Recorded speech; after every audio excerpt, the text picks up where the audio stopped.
Hey, I'm Drew McIntyre. I'm a United Methodist pastor. I do have the same name as a professional wrestler. I'm not a professional wrestler, in case you can't tell. I have been enjoying his heel run lately, though.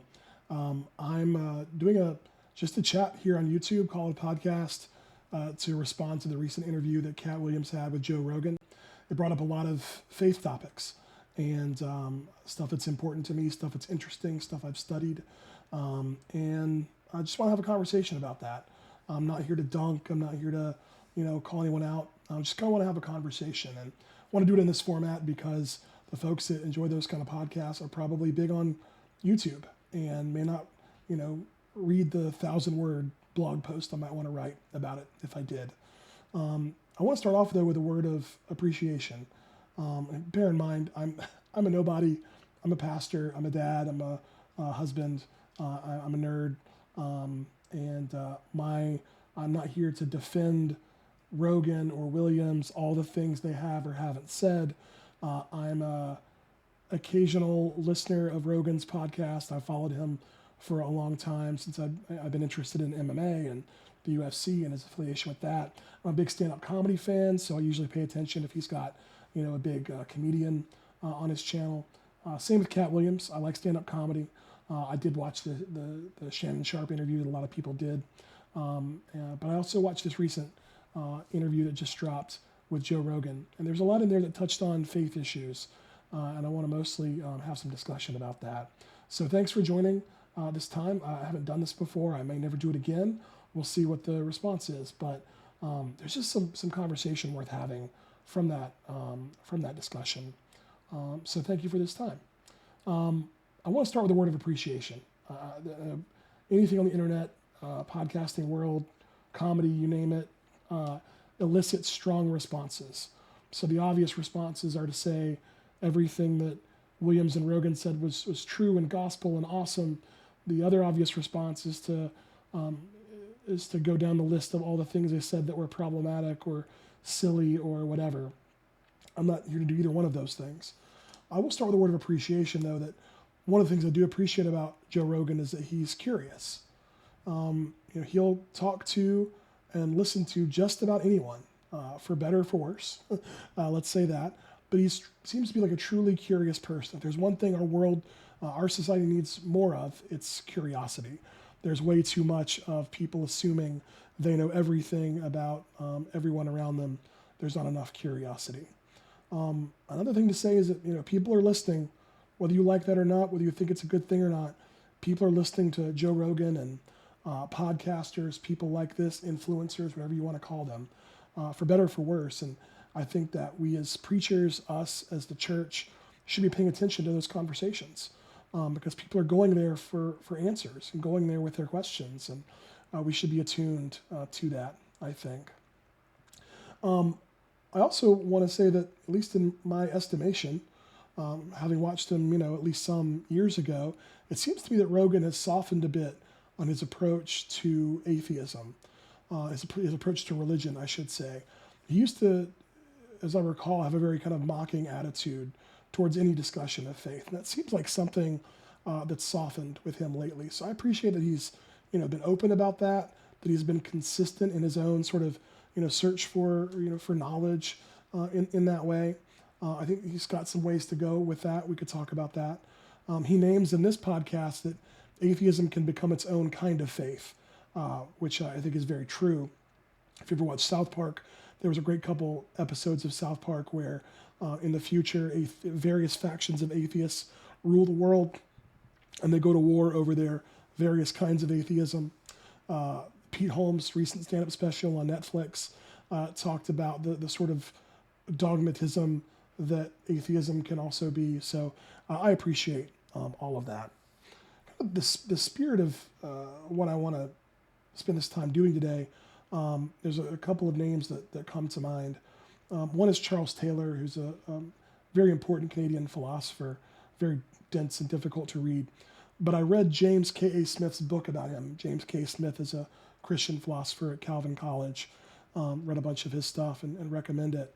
And one of the things that Charles Taylor points out, and I got this through Smith's reading and interpretation of Taylor, is that in a secular age, like in an age like ours, where the default setting more and more is non-religious, that over time, people that are consistent in that, let's say, consistent postmoderns, over time will come to a place where they doubt their doubt. If your set point is, I'm going to doubt everything, at some point you're going to doubt that as well.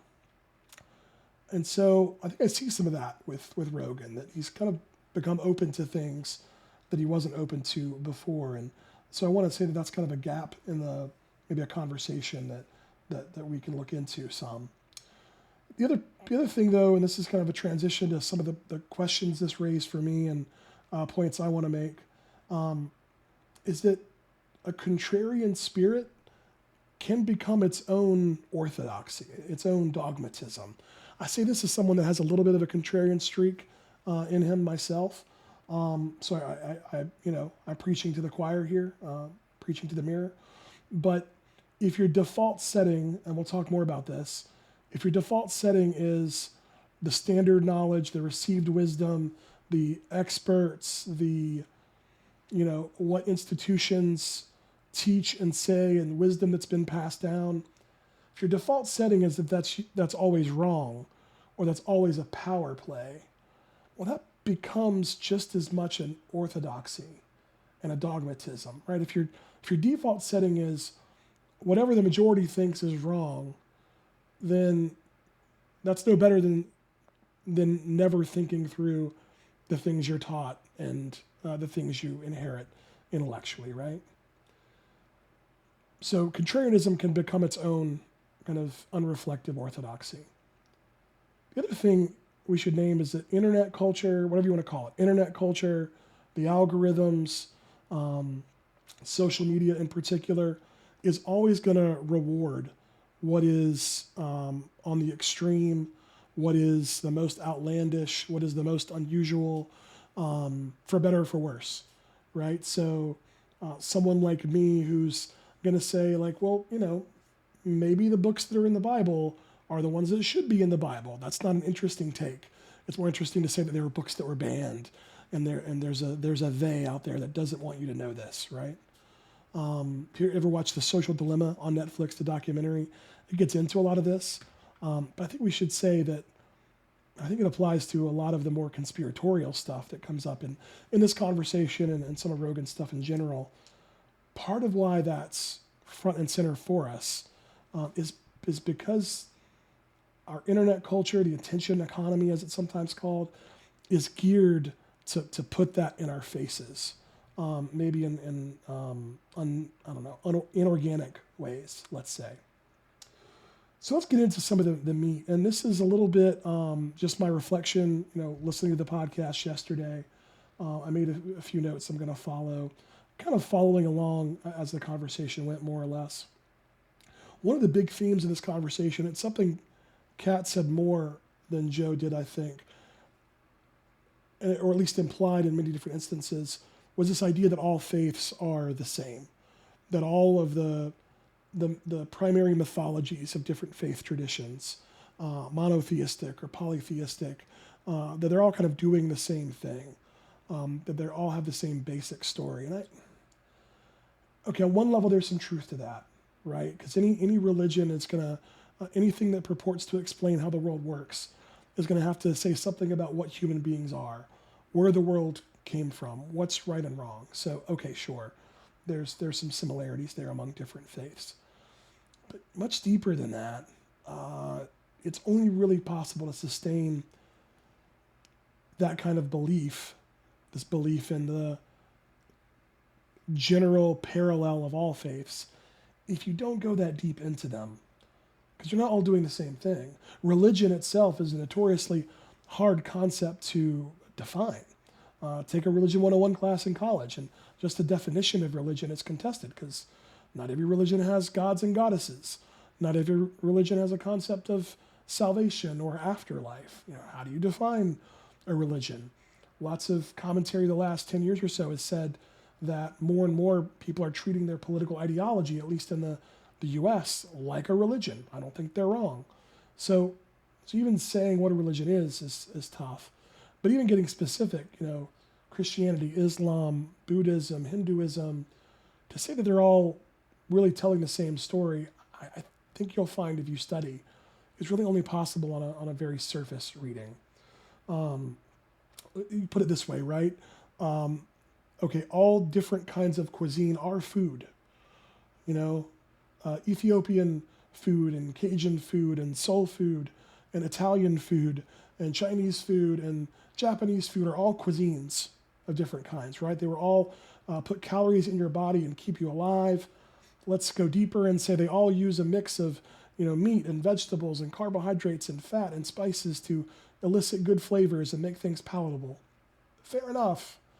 That doesn't mean they're all the same. That doesn't mean they all have the same flavor profiles and the same methodologies and the same ingredients, right? So in the same way, while there are some similarities among major faiths, they're not all doing the same thing and don't all have the same narrative and the same structures and theologies. Another sort of general level comment, there's comments in here about whether or not God exists. That's something that they talk about. And I think that's actually not a very interesting question. I think a more interesting question is which God exists, what God exists, what do you mean by God? People use the term God to mean a lot of different things. How do you know about God or the gods? Those are much more interesting questions because ultimately just is there a God is not a very helpful comment. It's what is the God you believe in like? What does that God want from human beings? What does it mean to relate to that God? What is that God's character, right? Is this a God that we want to, to know, to serve? Those are the more important questions. To get into some more specifics, and I've had a little bit of a cold, so I'm going to drink some hot tea. If you'll bear with me, some more specifics. I don't want to get into there are big scholarly debates, even just in Christianity, I'm sure in Judaism as well, over the story of Sodom and Gomorrah in the Old Testament, and they have conversation about what did that really mean, what was it really about. Just on a very basic level, there are levels of meaning to biblical text, right? There's not one meaning. Any sort of Bible 101 class will tell you that. If you go to Bible study at your local church, you'll discover that pretty quickly. But the ancient, early Christians, just living a couple centuries after Jesus, developed really sophisticated ways of getting at different levels of meaning in scriptures, and particularly for hard scriptures, hard texts, these are helpful. Because what some of those theologians said was, okay, if there's something that clearly impugns the character of God on the surface reading, on the literal reading, then there must be other levels of meaning to this. And so you get into things like allegorical reading. What's the deeper level of meaning here? And that can go off the rails, and that's a whole different conversation. The point is just that there's never just one layer of meaning. There are multiple layers of meaning. I know Joe has an interest in ancient civilizations, and there's a lot of discussion about the pyramids and things like that in this. I don't have a lot of stake in that fight, except to say, and this does, let's say would apply to biblical authors and ancient, religious people as well. I do think there's a bit of a kind of a hyper-modernism at work in some of this conversation, where if we see something advanced from an ancient culture, something that surprises us, something that we don't think we could replicate today, then our go-to becomes, well, it must be aliens. There's a C.S. Lewis, who was taught English at Oxford, was a friend of JRE Tolkien, Chronicles of Narnia. You may have heard of C.S. Lewis. Lewis had this wonderful term, chronological snobbery, where he said that we tend to look down on others just because we lived after them. And I think there's some chronological snobbery going on in some of that conversation, that if ancient people did things that we can't explain today, it must have been aliens and not actually ancient people. Pre-literate people, ancient people, could memorize long strings of text, things like the Iliad and the Odyssey. Scholars believe were handed down orally before they were ever written down, right? Thousands of pages, thousands of lines, tens of thousands of words memorized, right? I think ancient people were capable of far more than we give them credit for. And I think we do a disservice to those before us if we just assume, and leap to aliens every time something is surprising or difficult to conceive. I think one of the really important questions that they discuss in this podcast also is sort of the question of human purpose. Like, if there is a God, then what is this all about? And I just want to say that there are, Christians, Jews, others. I'm a Christian pastor, so I'll just say, Christians have explored that question for a couple thousand years. St. Augustine in his Confessions, the first autobiography, begins it with this prayer that says, "You've made us for yourself, O God, and our hearts are restless until they rest in you." In Genesis, there's a sense that we are made in the divine image. We're made in God's image. We are made to be like God in unique ways, and that our purpose is found in fulfilling that, and fulfilling God's purpose for us. So there's a deep well that you can dive into, a deep pool to dive into if you want to explore that question within the Christian tradition. There was a funny little piece of the conversation where they both talk about billionaires being out of touch. That at a certain point, if you have billions of dollars and no one can say no to you, how do you possibly stay in touch with the common people? I think it's a very valid question. I just think it's a little bit ironic, a little bit funny, coming from two mega famous multimillionaires also, right? And let me say this, I think it applies to me too, but I would probably be classified by most descriptions as upper middle class. Take for that what you will, good, bad, or indifferent. I'd probably be described as upper middle class, and I think because of that, because of, let's say, the professional setting I'm in, the social circles I'm in, there are probably things that I'm just not privy to. I don't understand the struggles of people in different social locations and contexts, and I suspect there's ways that I'm out of touch. So let's own that. I just thought it was kind of funny that these two, mega famous multimillionaire celebrities were talking about billionaires potentially being out of touch because of their wealth and power. I guess I'll say this to say there's always, in any discussion of faith, religion, Bible, always take stuff with a grain of salt. Katt is clearly an intelligent, well-read guy. There are things, though, that he and Joe both sort of get wrong on the Bible. For instance, when Katt is talking about tithing, he's really conflating the concepts of tithing, which is giving God a tenth, and gleaning, which is Old Testament practice of leaving part of the field for the poor, for strangers who are wandering through, aliens, not space aliens, but like people from different countries who are wandering through. Katt conflates those two in a way that I don't think is biblically accurate. There's also some discussion about the Bible and books of the Bible. Katt says some interesting things about, I wish that Africa was more represented in the Bible, and that's fair enough. The Bible is mostly written by people living in the ancient Near East, sort of on the edge of North Africa and that continent. Certainly dark-skinned Mediterranean people by and large. Africa's mentioned. There are people like the Ethiopian eunuch that are significant. There are many others. Christianity itself, some of the most significant figures in Christian history, most significant thinkers were Africans, like St. Augustine, who was North African, like Athanasius, who was North African. So there's a rich conversation to have there about faith and Africa that is, I think, often missed by some circles that just assume Christianity is white and Western. It really isn't. It never has been. even if we think about that as sort of a bias. Um, and moving towards the end here, and this is a more general comment, I guess, but there's a vague they in a lot of this conversation.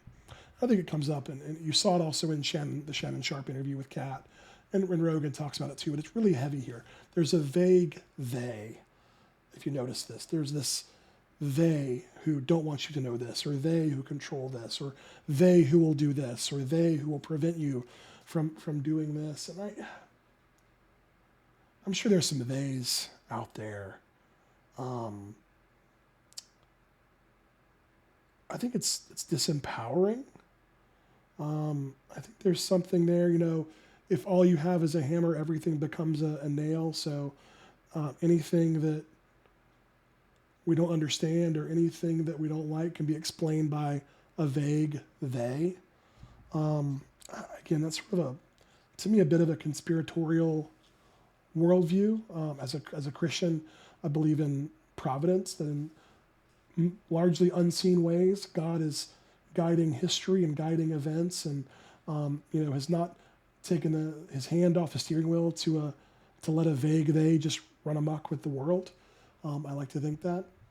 So I would just look for that and say that as a word of caution. Look out, and not just here, but in advertising, in political jargon, political ads, that vague they, right? A lot of times people that are talking about a vague they are gaining something by you being suspicious or afraid. So beware that vague they. One of the final things I'll say is, and this is kind of where I think there's a little bit of a gap in Joe's curiosity, is what about Jesus? There's a little bit of conversation about Jesus here, and Joe's had, I think, some conversation about, was Jesus real? It's become an oddly contemporary conversation that really doesn't hold up historically. But I guess one of the things I thought about was, if you find it plausible that aliens built the pyramids, maybe it's plausible that Jesus was God in the flesh. Maybe it's plausible that Jesus was both human and divine. And that's really where I would love to see Rogan push his curiosity all the way, think this thing all the way down, go from beyond sort of a generic comments about religion, generic comments about Christianity, and really hone in and apply that curiosity to Jesus. What if, right? What if Jesus really was divine? What if really Jesus really did rise from the dead? Because that really is what Christianity hinges on. That's the claim that kind of makes or breaks our faith. Did Jesus Christ really die and really rise from the dead? N.T. Wright is fond of saying, this is an expression he got from a London cab driver, if Jesus Christ is risen from the dead, the rest is rock and roll, right? If Jesus is risen from the dead, then a whole new world opens up. I just wish that all the, the commentary about aliens and all the curiosity about pyramids and ancient structures and, mushrooms and all these things, I wish some of that was applied to who is Jesus and what if? And that's where I hope that that consistent doubter, that Joe will eventually, others will come around to really hone in on that question. And so that's kind of my plea at the end here, and where I wanted to go with this. I really appreciate that Joe talks to a variety of people, that he has, I think, important conversations. In a lot of instances, some are just silly. Of course, some are troubling. I don't want to dig into all that. But by and large, I'm grateful that he's curious and is willing to talk to different kinds of people. We need more of that in our world. But the hole in his curiosity, the gap in his curiosity, is about religion in general and Christianity in particular. And I know he's spoken about this before. He's got his own baggage from being raised Roman Catholic. I've got my baggage from coming from a fundamentalist background, so I get a lot of that. What's called deconstruction now is something I had to do as a young person, and then came through, I think, with a stronger faith. So I know he's got baggage when it comes to Christianity. But I just wish, Rogan has access to anybody, right? And he could talk to really smart, articulate, funny, interesting Christians. Someone like an N.T. Wright, someone like a Bishop Robert Barron. People are way more articulate and smarter than I am, let's say. I just wish Joe would go down that rabbit hole, follow his curiosity all the way through. So that's my plea. I don't think Joe's ever going to see this, but if you are a fan of Rogan's and you're watching this, ask him why doesn't he have on someone like Bishop Robert Barron or someone like N.T. Wright? Some really serious theologians, biblical scholars, Christians who are articulate, who are good and decent people, who are honest and fair people, who are open to questions and willing to dialogue and debate. Those people are out there. Christians are not all just, closed-minded. Christians are not all bigoted. I know that those people are out there, and I struggle with him too. But there are articulate, generous, brilliant Christians who've thought through and have answers for all these questions and more. And I'd love to see Joe take one of those figures as seriously as he takes, the conversations about UFOs and Bigfoot and things like that. So that's my plea. My plea is for Joe to fill that hole, fill that gap in his curiosity and talk to some really serious religion scholars, biblical studies people, theologians, etc. But thank you all for your time. If you enjoyed this, leave a comment or a question. If you'd like to see me do more of this kind of stuff, then let me know. But thank you for your time, and I'll see you around. God bless.